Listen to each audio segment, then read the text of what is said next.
Alright, guys, welcome back to the Schanne podcast. Episode 17. Yeah, 17.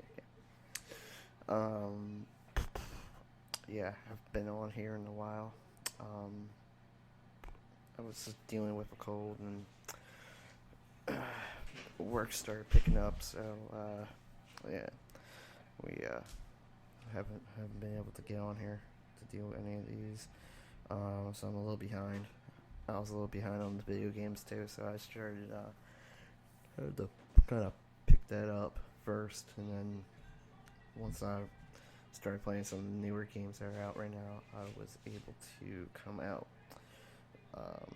to you guys with this podcast on. I'll be discussing the um, bigger controversy, which is which one is going to be better, Scarlett versus um, PlayStation 5, which we will. I'll get to that in a little bit, and then we'll move on to Fallen Order. Then after that, we'll go on to the NCAA football game that is, and the controversy behind that game, which is pretty interesting, at least for me. I don't know about everyone. You definitely gotta like that game to be into it, but um, but yeah, we do have. I just brought out the new the website for the podcast. It's the Chef Shane podcast. You can look it up. Where I'm gonna actually be able to. I'll be putting up some some stuff in the store soon. Really been trying to work on that kind of stuff while I've been, at my other job. Trying to, do all that, and then starting next year, we will be coming out with an app with the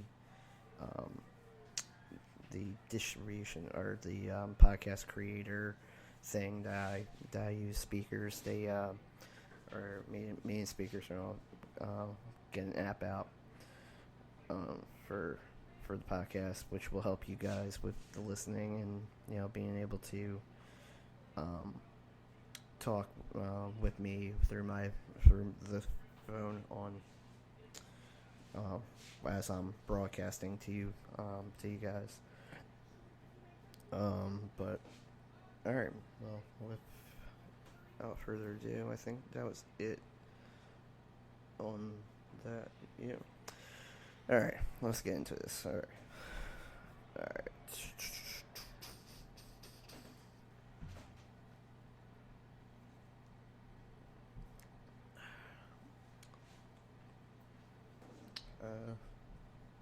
Whoa.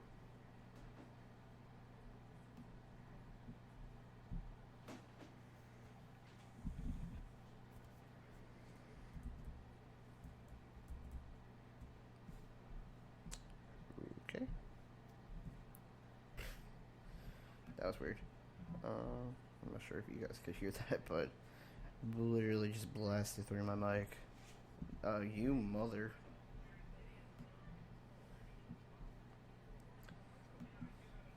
Stop it. Shut up.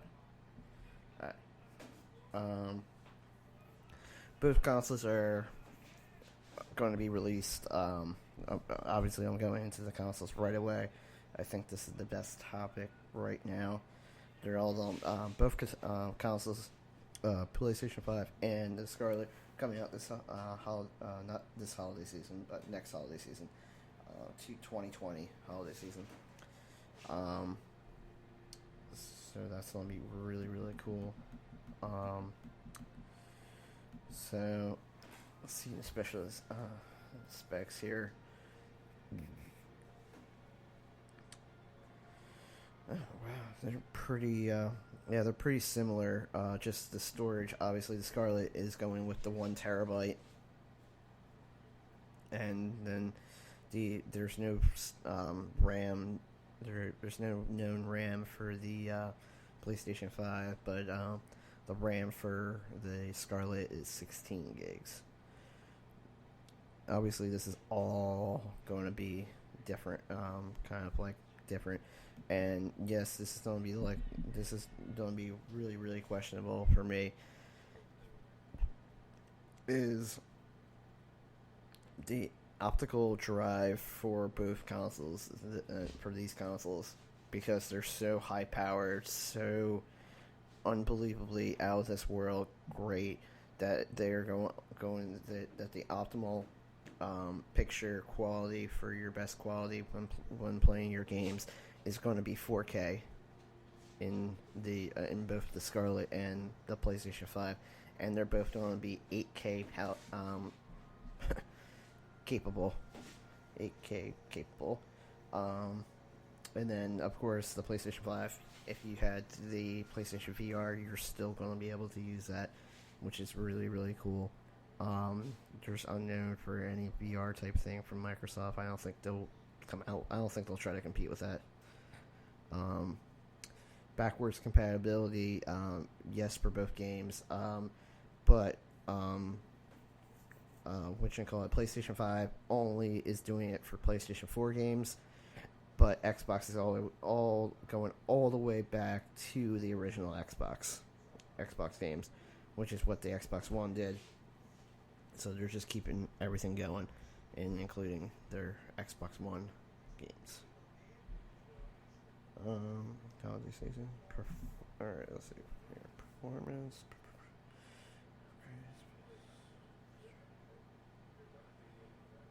Okay. Yeah. It really doesn't say much. Yeah, there's definitely going to be a definite improvement on the both memory units. Now, I think my PlayStation is the one that's the terabyte drive. Now, but my Xbox One, I don't have the terabyte in my Xbox One. Josh, he's been on the podcast. He has the terabyte, and it's so much smoother than mine. So that terabyte, that standardized terabyte, is going to make such a difference for Microsoft when coming out with the new console. So if the PlayStation can't compete with the terabyte of space, they're going to be in trouble, because the terabyte really does make a lot nicer. PlayStation 5, they'll keep their patent controller. They'll keep their controller with the USB-C charging port. And then the Scarlett is going to be compatible with Xbox One controllers. We haven't had a look at the actual Scarlett controller yet, so. But the Scarlett controller is probably going to come, because I think they're leaning towards that no battery, because that's how the Series 2 was. The Series 2, the Xbox One Elite Series 2 is no batteries, and it's USB-C charging port inside of it. So, which is really, really good. I love my Elite 2. Series 2. It's amazing. I absolutely love it. Online services. Obviously the online services don't stay the same. I don't know why they're. You just got the main difference is you don't have cloud streaming. Streaming. Alright. Is that it?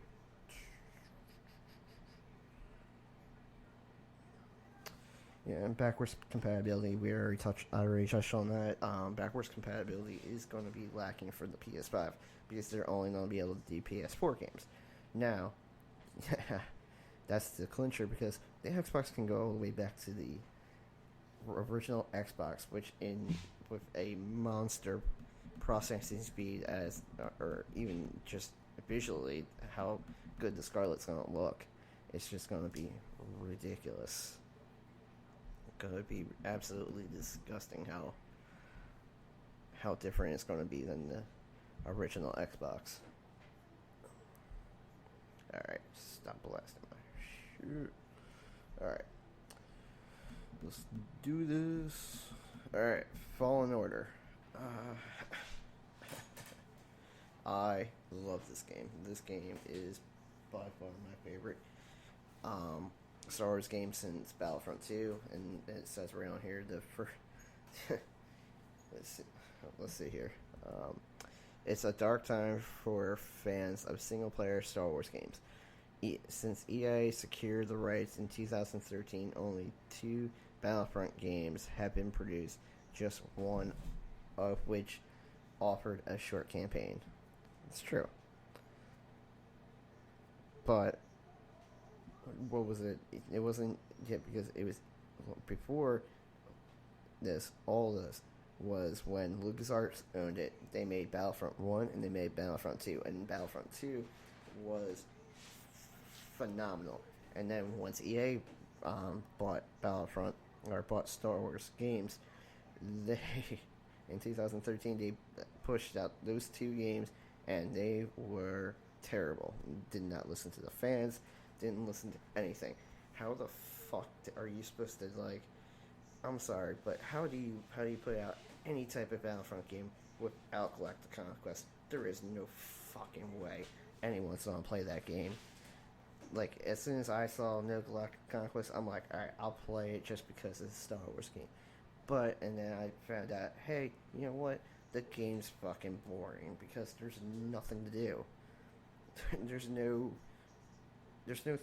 nothing that really, I didn't find anything, like, the multiplayer that you could play online with other players was questionably really, really bad. I mean, I was like, what am I even playing here? Like, who am I supposed to be to attack? Like, attacking I think it was the one was just attacking the fan was like, or whatever it was. Or, no, it was you were like Vader, and the other squad had like Kenobi or something, then you bowed out or something like that. I don't know. It was fucking stupid and pointless now. It's just, no, stop it. So I'm grateful that they came out with this. Fallen Order has been something that this just EA needed to get out. First off, EA was not they didn't do this game. I'm pretty sure he was the developer. My other one, I think, had it.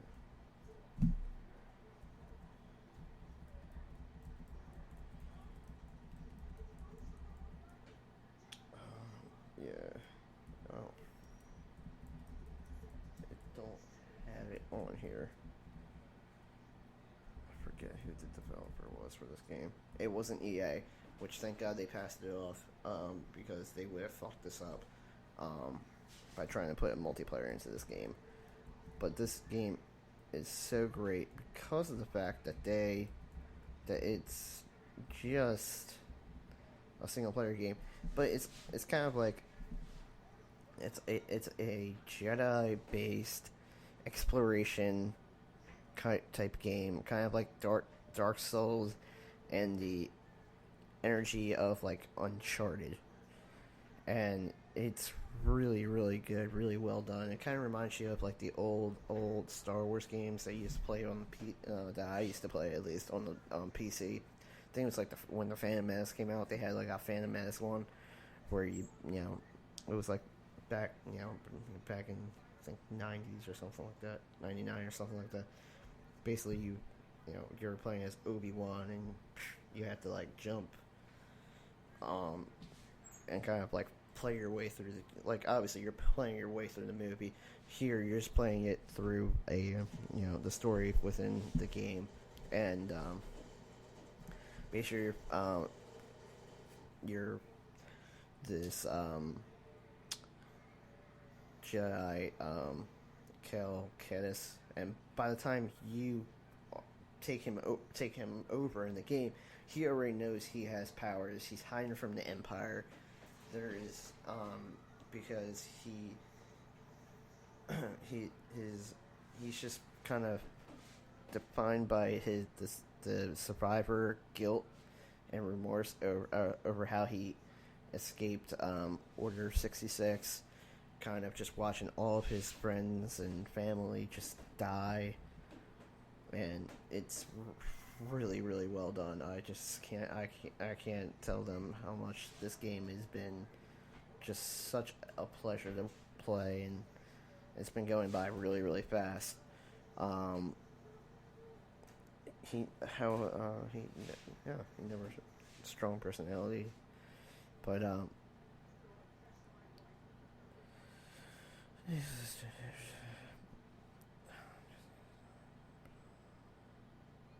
yeah, he's kind of like this kind of guy who kind of just goes with the flow when it came to like, because he actually got hunted down by the what are they called again? Oh, man, it was on the it was on the um, it was on the what was it? Hell, it was. It's like the Sith Jedi that Darth Vader, to help Darth Vader not hunt down and kill the rest of the Jedi. I forget their name off the top of my head, to be honest. But yeah, they came off of like the anime series, Star Wars Rebels.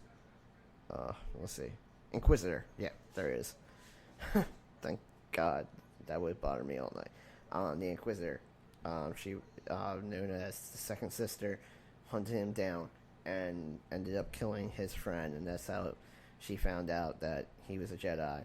And then when she's about to kill you, a ship comes in and saves you, and basically, you go with them, and you got worlds.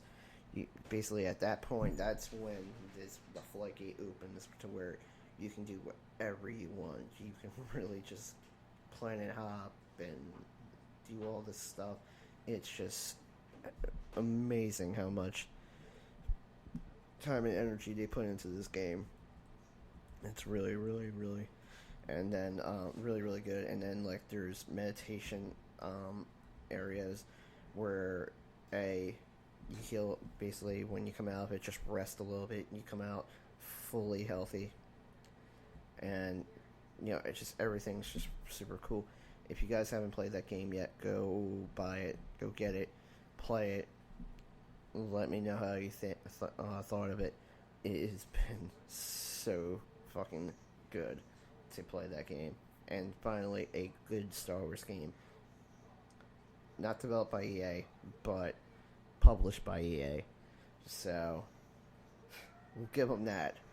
But alright, let's move on to another EA game, which this is the NCAA football. They announced that the student athletes are able to make money off of their names and likeness.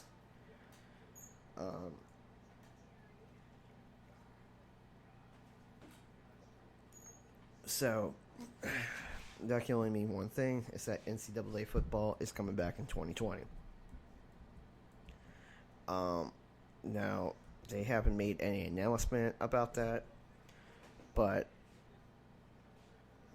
they really it's not just a game that we as fans like to play. It's a game that also the students love to play too. I know a lot of those players that play college football and stuff like that. They used to love playing the that video game because it was so realistic. It actually helped them learn their playbooks and stuff like that, and they'll play as themselves, even though you couldn't really play as you. It was like, oh yeah, number 12 there, or it would put in a random name.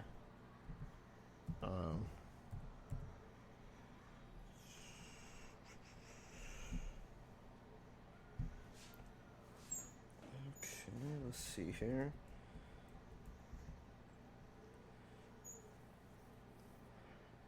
There's only one problem with this whole thing, is that NCAA isn't expected to be instituted until 2021 at the least. Um, but they want to make the changes immediately for the sake of the players. I think that's really really cool for them. Just because the colleges make enough money. I mean, at this point, they don't really need more money. So like, you're just like you just let your broke football players that are playing college football for you, let them make money. Let them be able to, you know, to start saving up so they can get maybe a when they go into the pros they can get that nice because a lot of them just go and agent themselves instead of actually getting a good agent until like a couple of years in the league because they can't afford it. So you're just like, all right, well, just make it so that they can make money, and if that's what it was needed to be able to make this game again. I mean, why would you not allow it?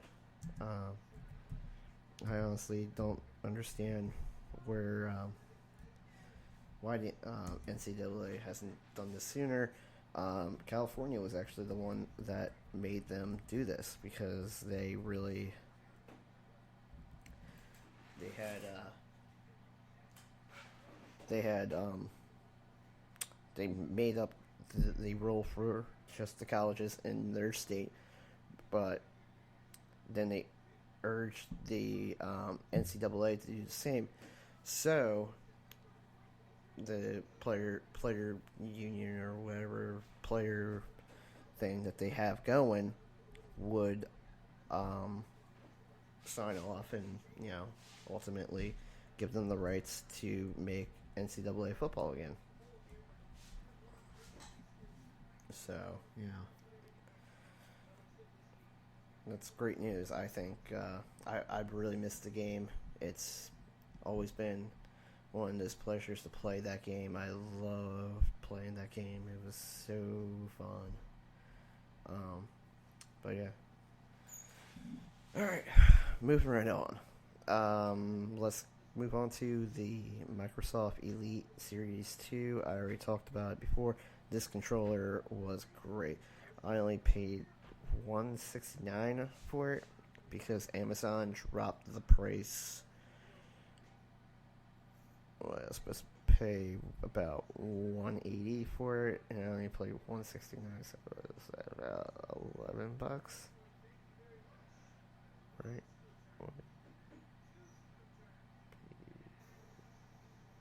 Yeah, around there. All right, right. Done with math.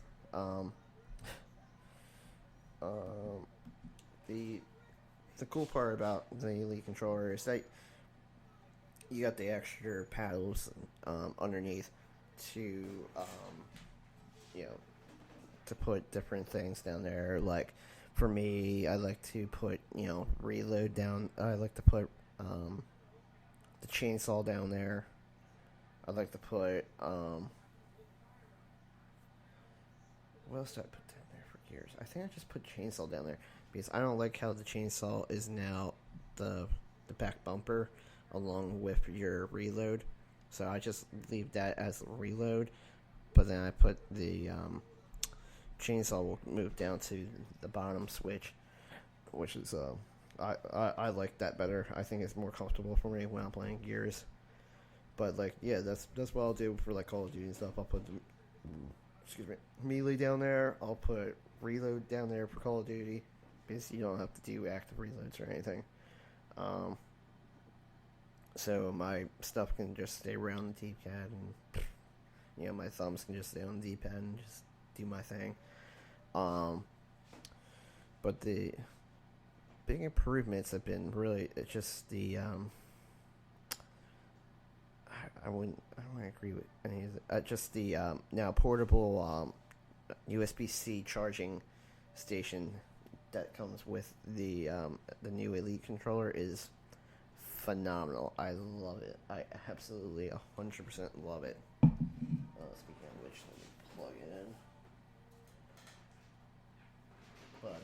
but yeah, it's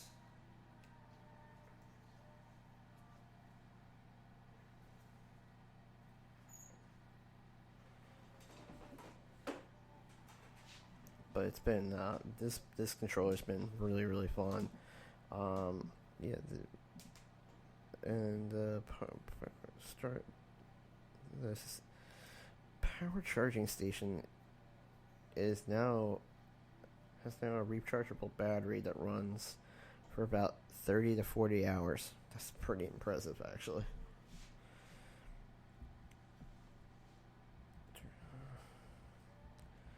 This one has more. This one has Bluetooth capability too. I forgot about that. I do like they got different kind of like I do like how you can take the parts out and add more parts in. Like people like to play with the um, higher thumbsticks. I don't personally, but some people do, and they love that. I just love that you have the option to do that. I mean, I really do. I think that's a great part of what makes the Elite controller so good, and what makes me come back and pay for it again and again and again, is that the customization that you get with this controller is just out of this world good. Like, I can't picture myself using another controller anymore after having, the Elite controller. It's just so fun. And then now with the thumb, now you get backup little paddles. So if you lose your starting paddles that you get with the controller, you have a backup now too, which is really really cool, because I don't think the Elite one had backup little underneath paddles. But yeah, it's this controller has been out of this world good. I honestly, I've been really really in love with everything that I've been able to do with the controller. You know, playing Madden's a breeze. Playing any game has been a breeze with this controller and this controller only. Um, so yeah, that's basically all I have for today. Um, like I said, I'm definitely gonna be on tomorrow for a podcast. I'll be on Friday for a podcast. Um, so keep on the lookout for new episodes coming out. Like I said, just go visit the website, check it out, see what you think. I do have there is the phone number so you guys can call and text until the app comes out in 2020, January 2020. So that's gonna be big. I think I'm gonna be putting up. I think the first thing is going to be for to hit the store is episodes of this podcast to buy in like a different quality, and t-shirts, and really really cool t-shirts. I've been working really hard to try to find a good company to design them with, and been really really patient with the whole process. Yeah, I really did enjoy doing. I've been really enjoying doing all this. But yeah, let me know. Yeah, just go onto that website, buy whatever you need. Like I said, I'll be back in the next couple days on here. So, yep. Well, I'll see you guys later.